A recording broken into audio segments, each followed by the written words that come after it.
sampai kebakar. Dalam nama Yesus, padamkan api ini Tuhan, supaya tetangga kami tenang. Dalam nama Tuhan Yesus, aku mohon.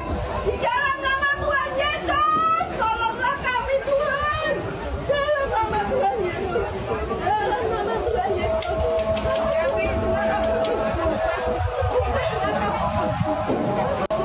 jangan sampai kebakar. Seorang ibu di Solo berdoa agar rumahnya terhindar dari kebakaran.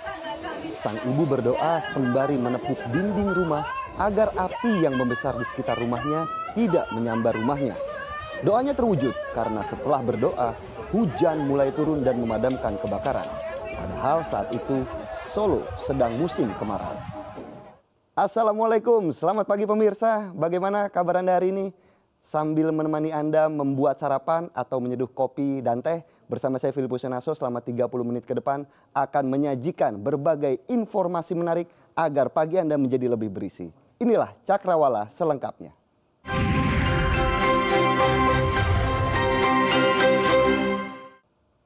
Pemirsa, harga beras di sejumlah pasar tradisional di Kabupaten Sleman mengalami kenaikan dan menembus hingga Rp16.000 per kilogram.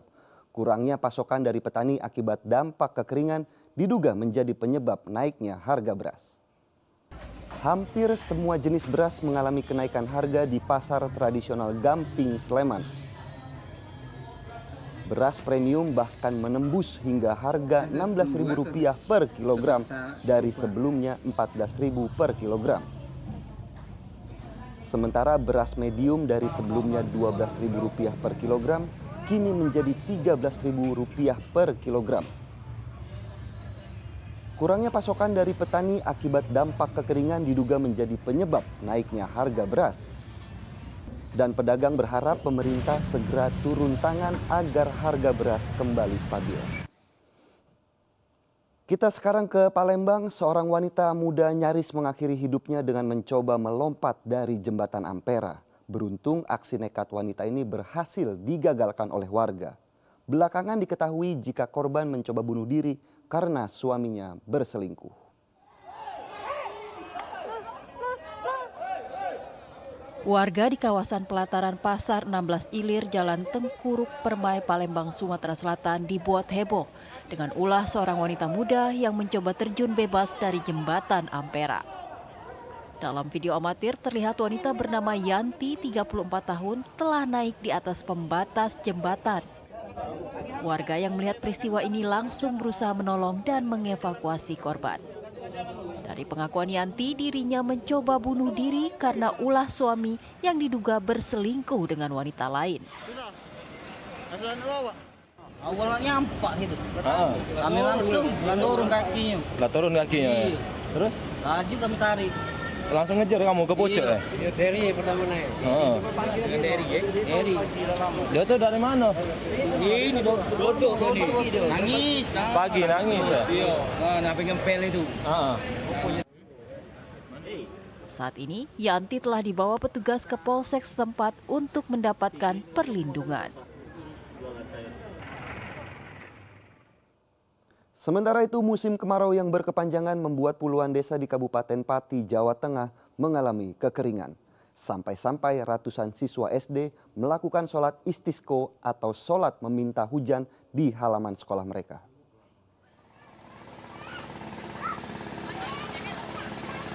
Sebanyak 77 desa dari 10 kecamatan di Pati, Jawa Tengah mengalami kekeringan. Embung atau waduk kecil di desa yang selama ini mensuplai kebutuhan air untuk warga pun telah mengering. Kondisi kekeringan diperparah dengan sumur-sumur warga yang mengering dan airnya asin, sehingga tidak bisa digunakan untuk memenuhi kebutuhan sehari-hari. Akibat cuaca ekstrim tersebut, ribuan warga harus mencari sumber air dan juga berharap adanya bantuan air bersih. Sementara 200 siswa dan guru SD Muhammadiyah di Desa Panjunan, Kecamatan Pati Kota, Jawa Tengah menggelar sholat istisqo di halaman sekolah. Para siswa mengaku senang bisa melaksanakan sholat istisqo karena desanya kekeringan dan mengalami kesulitan air bersih. Mereka berharap diberikan hujan secepatnya oleh Allah Subhanahu wa Ta'ala. Istisqa ini mudah-mudahan nanti Allah akan berkenan memberikan banyaknya orang-orang. Penertiban yang dilakukan petugas Satpol PP Kota Padang, Sumatera Barat berujung bentrok. Bahkan ratusan pedagang mengepung petugas Satpol PP saat terdengar isu seorang pedagang perempuan dipukul pasukan Satpol PP. Akibatnya beberapa petugas mengalami luka-luka karena terkena lemparan batu.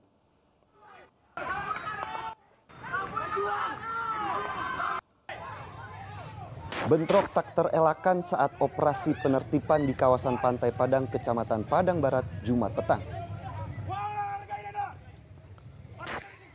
Massa terus melempari petugas dengan batu ketika mengamankan barang-barang milik PKL di kawasan pantai tersebut.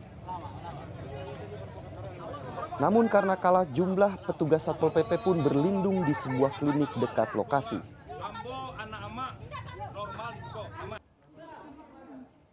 Massa yang juga terdiri dari para pedagang merangsek masuk ke dalam klinik di Jalan Olo Padang tersebut. Melihat situasi yang kembali tak terkendali, petugas kepolisian dari Satreskrim Polresta Padang terpaksa mengeluarkan tembakan peringatan ke udara guna membuat massa mundur. Sejumlah petugas Satpol PP Padang yang mengalami luka-luka langsung membuat laporan ke Polresta Padang. Masih seputar Satuan Polisi Pamong Praja, kali ini di Kabupaten Bulukumba, Sulawesi Selatan. Ya, para Satpol PP ini melakukan razia di sejumlah hotel dan rumah kos. Hasilnya 5 pasang remaja bukan suami istri diamankan saat sedang berada di dalam satu kamar.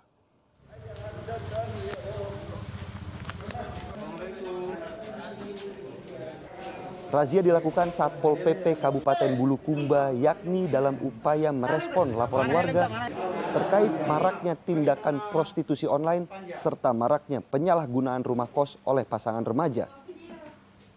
Razia kali ini menyasar hotel dan tempat kos yang berada di Kabupaten Bulukumba. Sebanyak 30 anggota Satpol PP diterjunkan. Hasilnya 5 pasang remaja terjaring dan diamankan di kantor Satpol PP Kabupaten Bulukumba. Mereka kemudian didata dan diminta untuk membuat pernyataan agar tidak mengulangi perbuatannya. Bahkan petugas Satpol PP akan memanggil orang tua kelima pasang remaja tersebut agar mereka tahu dan bisa menasehatinya. Seorang pemulung berhasil menggasak uang sebesar 80 juta rupiah dari rumah warga di Asahan, Sumatera Utara. Hasil uang rampokan tersebut dipakai untuk foya-foya bersama sang istri. Duh, Pak, duit hasil curian kok dipakai untuk pesta sama istri? Inilah rekaman CCTV saat pelaku berinisial Zul, warga Kisaran Asahan, Sumatera Utara yang mondar-mandir memonitor rumah korbannya. Pelaku masuk melalui jendela rumah dan berhasil membongkar lemari korban di dalam kamar. Menurut polisi, pelaku berhasil membawa uang kontan 80 juta rupiah, berikut perhiasan cincin dan gelang emas, serta 2 jenis telepon genggam. Sehingga total kerugian korban berkisar 107 juta rupiah. Tak butuh waktu lama, Zul dan istrinya SS hanya bisa pasrah ditangkap polisi dan mengakui semua perbuatannya. Keduanya ditangkap di kediamannya setelah selama 7 bulan kabur membawa hasil curian. Sang istri diamankan petugas karena turut serta mengetahui uang yang diperoleh suaminya adalah uang hasil curian. Atas perbuatannya, kini keduanya ditetapkan sebagai tersangka oleh polisi dan kini masih menjalani pemeriksaan lebih lanjut. Direktorat Narkoba Polda Jawa Tengah berhasil menggagalkan penyelundupan narkoba jenis sabu ke dalam lembaga pemasyarakatan. Sabu seberat 16 gram akan diselundupkan untuk penghuni lapas kelas 1 Kedung Pane, Semarang.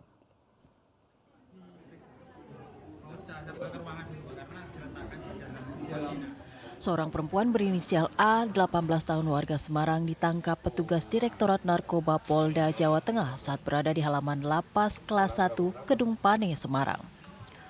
Pelaku ditangkap saat hendak membesuk salah seorang warga binaan yang merupakan pemesan sabu. Sabu seberat 16 gram yang dibungkus plastik ini dimasukkan ke dalam celana dalam pelaku. Calon tersangka atas nama A ini berumur 18 tahun. Nah, setelah dilakukan penggeledahan ditemukanlah 3 paket sabu ini seberat 16,13 gram yang dililit dengan lakban biru, kemudian dimasukkan ke dalam kondom. Nah, di mana kondom ini disembunyikan ke dalam alat kemaluan si A ini. Dari keterangan pelaku, ia nekat melakukan penyelundupan karena disuruh seseorang dan dijanjikan akan dibayar 2,5 juta rupiah. Sabu tersebut merupakan pesanan dari warga binaan yang mendekam di Lapas Kelas 1 Kedung Pane, Semarang berinisial R. Pelaku langsung diamankan untuk diperiksa di Direktorat Narkoba Polda Jawa Tengah. Emak-emak di Kabupaten Tasikmalaya, Jawa Barat rela bertaruh nyawa menapaki jalan terjal menyusuri jurang di tepi sungai. Mereka mengumpulkan pasir dan batu untuk pembangunan jalan desa. Karena kondisi jalan selama ini rusak parah dan sering mengakibatkan kecelakaan. Sebagai bentuk protes jalan rusak nyaris tak beraspal dan sering terjadi kecelakaan, emak-emak dan warga di Kedusunan Linggamanik, Desa Bojongkapol, Kecamatan Bojonggambir, Kabupaten Tasikmalaya, Jawa Barat, secara gotong royong memperbaiki jalan. Guna mendapatkan bahan material untuk mengecor jalan desa, emak-emak bersama warga lainnya terpaksa harus berjalan kaki sekitar 1 kilometer dengan melewati medan terjal menyusuri jurang di tepi sungai untuk mengambil pasir dan batu kerikil dari Sungai Cimanik. Pasir dan batu kerikil diangkut oleh warga ke satu titik, kemudian diangkut kembali oleh sepeda motor.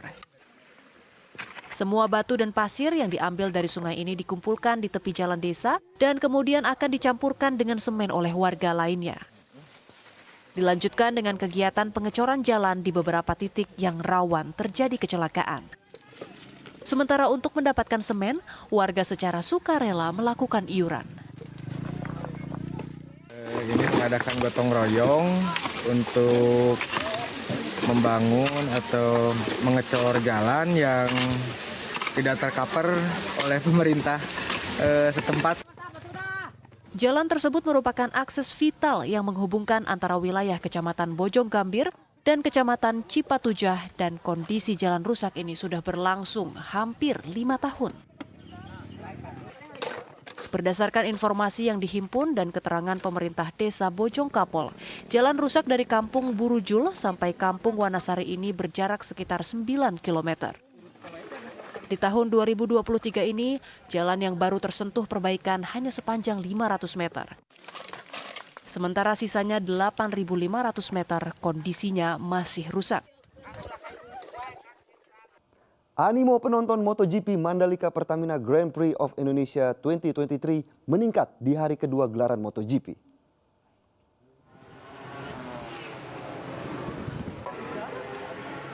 Di hari kedua, animo calon penonton yang hadir di MotoGP Mandalika Pertamina Grand Prix of Indonesia 2023 sudah mulai terlihat di loket pengecekan tiket masuk menuju tribun penonton. Sebagian besar dari mereka adalah penonton grup dari komunitas klub motor ataupun yang menggunakan atribut pendukung pembalap idolanya.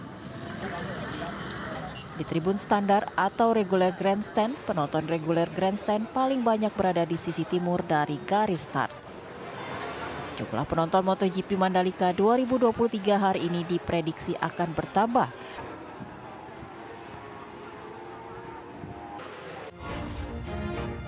Warga Indonesia ramai-ramai bela Palestina. Beritanya sesaat lagi di Cakrawala.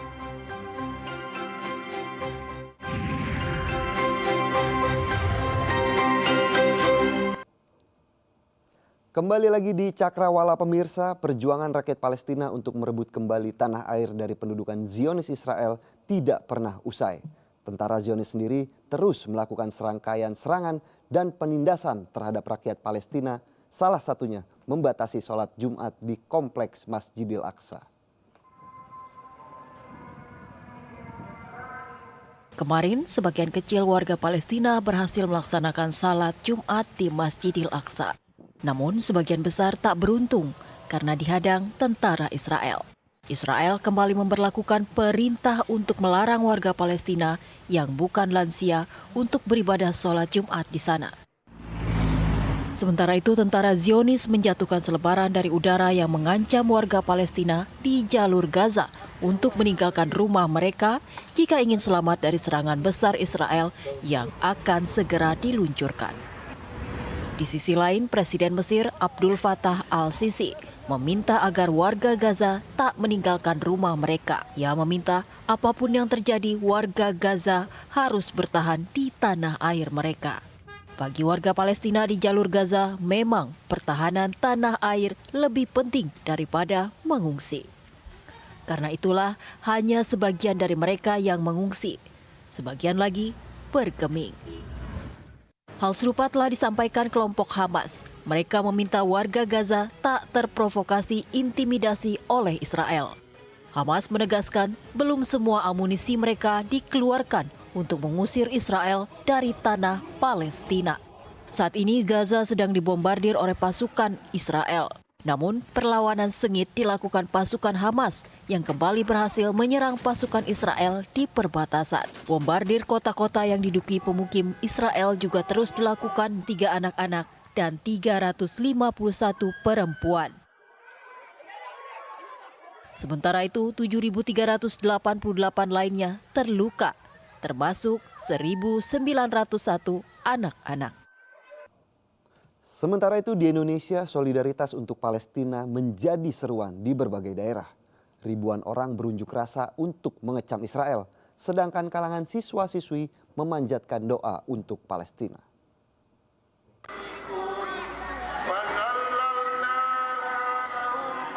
Para siswa dan guru Sekolah Madrasah Sanawiyah Swasta Harapan Bangsa dan Sekolah Min 11 Aceh Barat menggelar doa bersama. Mereka memanjatkan doa demi kemerdekaan Palestina dari penindasan Zionis Israel. Para siswa juga menggalang dana untuk menolong warga Palestina. Selain itu, mereka menggelar orasi menentang serangan Israel terhadap warga Palestina di jalur Gaza, serta mendesak Perserikatan Bangsa-Bangsa PBB segera turun tangan untuk menjamin kemerdekaan rakyat Palestina. Innamal mu'minuna ikhwah, fa'aslihu baina maka saling. Di Medan, Forum Umat Islam Sumatera Utara berunjuk rasa di depan kantor DPRD Jalan Imam Bonjol. Mereka mengutuk perilaku bejat Israel yang telah merampas dan menjajah tanah Palestina. Para pengunjuk rasa juga menuntut agar pemerintah menyelesaikan masalah Palestina. Selain itu, mereka membentangkan bendera Palestina berukuran besar sebagai simbol solidaritas Palestina.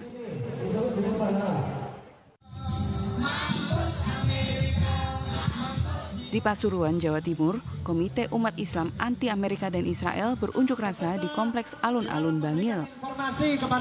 Mereka membawa bendera Palestina dan Indonesia, serta menyatakan solidaritas kemanusiaan untuk Palestina. Para pengunjuk rasa juga mengecam rezim Zionis Israel yang telah mengambil paksa tanah Palestina sejak tahun 1948. Perang Hamas dan Israel sudah berjalan 1 minggu. Salah satu kota di Israel yang menjadi sasaran pertama pejuang Hamas adalah kota Sderot di selatan Israel. Reporter senior Antv Anggi Mulya Makmur beberapa waktu lalu pernah berkunjung di kota yang penuh dengan shelter bom ini. Berikut liputannya. Sderot, jaraknya hanya 12 km dari Gaza. Bahkan pintu perbatasan Gaza bisa terlihat jelas dari bukit perbatasan kota Sderot. Tidak heran jika roket-roket Hamas selalu menjadikan kota Sderot sebagai sasaran pertama mereka. Polisi di Sderot bahkan mengumpulkan puing-puing roket Hamas yang mengenai kota mereka. Tumpukan roket ini berada di belakang kantor polisi Sderot. Roket-roket ini jatuh sebelum mengenai kota Sderot akibat perlindungan senjata Air-Dome Israel. Polisi Sderot adalah aparat keamanan Israel pertama yang turun menyelamatkan warga jika ada serangan roket Hamas. Penduduk Sderot berjumlah sekitar 28.000 jiwa.